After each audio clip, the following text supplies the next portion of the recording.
Welcome to the future of banking, the year 2026. Banking in the United States has evolved faster than ever before. Today, people have two major choices: digital banks and traditional banks. Let's see how they compare. Digital banks allow users to open accounts online within minutes.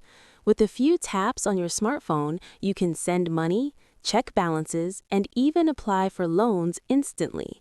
There's no need to visit a branch.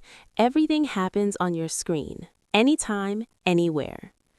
Traditional banks, on the other hand, still hold their value. They provide physical branches, personal customer service, and the trust built over decades. For many people, speaking to a real person still feels safer, especially for big transactions. In 2026, digital banks use advanced AI and automation to give users better insights and faster services. But traditional banks are not behind. They are adapting too, adding digital features while keeping their human touch.